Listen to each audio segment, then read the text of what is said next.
Good morning, I'm Craig DeGrelli. It's Monday, December 23rd, 2024, and these are your Unbiased Updates. Calling it a common sense revolution, President-elect Trump delivers a rally-style speech. What he's saying about the transition and policy less than a month from taking office. And a big merger in the auto industry. The two big-name companies that announced plans this morning to join forces. The total number of cars, trucks, and minivans affected. From the Straight Arrow News Studio, bringing the stories that matter to you from across the United States and around the world. These are today's Unbiased Updates. We start this morning with breaking news from the White House. President Biden has granted clemency to almost all the inmates on federal death row. Now the sentences of 37 of the 40 people facing death will be commuted to life without parole. Biden saying, quote, "I am more convinced than ever that we must stop the use of the death penalty at the federal level." He added, "In good conscience, I cannot stand back and let a new administration resume executions that I halted," end quote. The three men who were not granted clemency are two mass church shooters and the surviving Boston Marathon bomber. In 2021, the Justice Department imposed a moratorium on executions so it could review policies and procedures.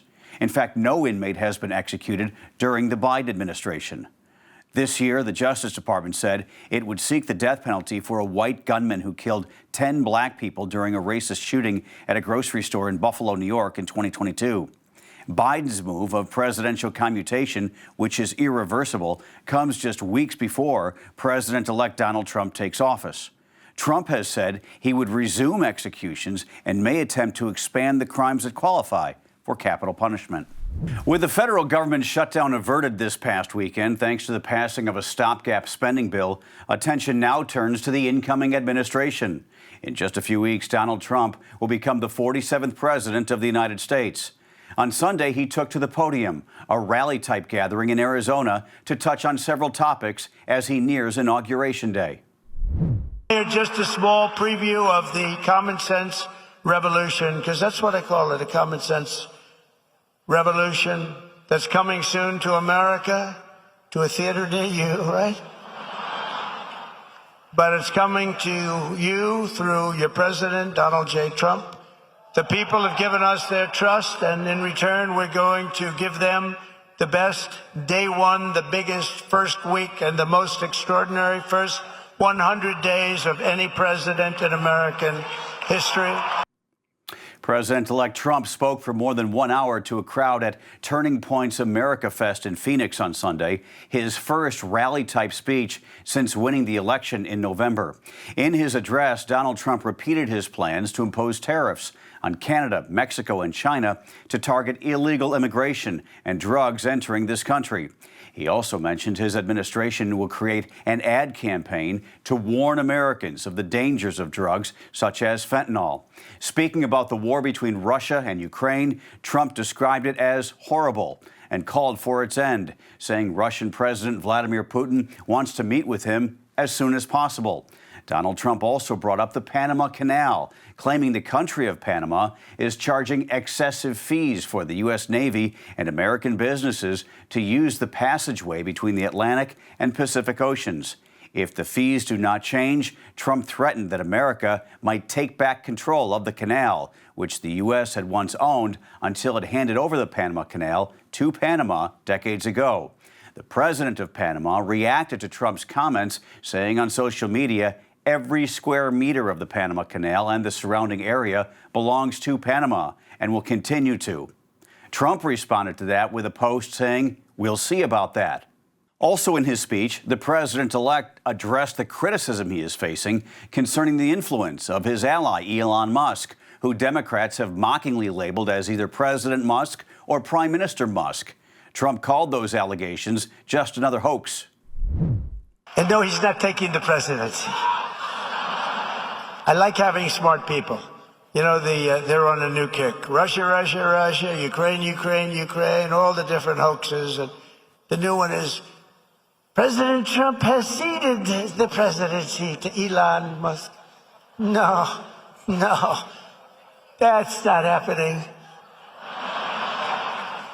But Elon's done an amazing job. Isn't it nice to have smart people that we can rely on? Right? Don't we want that? Trump joked that Musk, who will head the new Department of Government Efficiency, cannot become president even if he wanted to because the tech billionaire was not born in this country. He was born in South Africa. In Germany, investigators are working to figure out why a man drove a car into a Christmas market on Friday, killing 5 people and injuring more than 200 others. The suspect is now identified as 50-year-old psychiatrist Talib al-Abdul Mohsen, a Saudi Arabian citizen who moved to Germany nearly 20 years ago. The head of Germany's Federal Criminal Office said authorities had been aware of the suspect and received a warning about him from Saudi Arabia in November of 2023. However, he said the tip was, quote, so unspecific, German authorities did not see it as a real threat. Officials said Abdul Mohsen did not fit their profile of an Islamic extremist, so they had not categorized him as a potential threat. German authorities said they're examining the suspect's, quote, dissatisfaction with Germany's treatment of refugees, but more time is needed to establish a motive. Abdul Mohsen is being held in detention while the investigation continues. Police in New York City say a man is in custody after he set a woman's clothes on fire with a lighter on a subway train, killing her. The New York Post is reporting the suspect is a 33-year-old Guatemalan migrant who crossed into the United States and Arizona in 2018. They say surveillance footage shows the man walk up to the woman without saying a word yesterday morning on the F train in New York and setting her on fire before sitting down on a station bench to watch as police responded.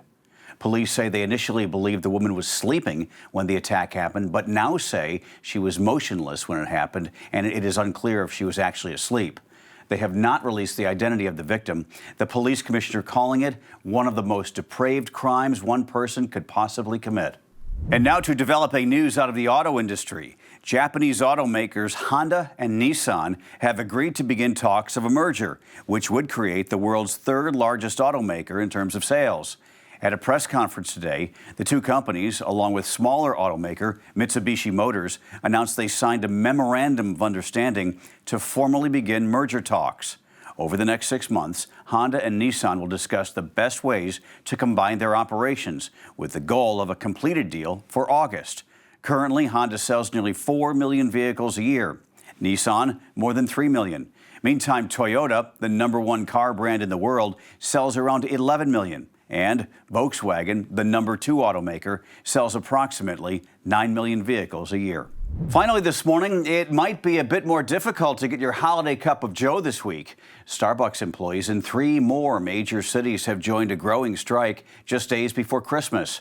Workers in Boston, Dallas, and Portland, Oregon follow the leads of Starbucks employees in cities like Chicago and Los Angeles walking off the job. The union, Workers United, said in a statement nearly 50 stores nationwide have been forced to shut down because of the work stoppage. The union says the strike, which started on Thursday, is over unfair labor practices and comes after negotiations, ongoing since February, stalled. Starbucks says the union prematurely ended its bargaining session last week. The labor action comes during what the union says is Starbucks' busiest days of the year. These are your unbiased updates for this Monday. We'll see you back here on Tuesday. For all of us here at Straight Arrow News, I'm Craig DeGrelli. Have a great day.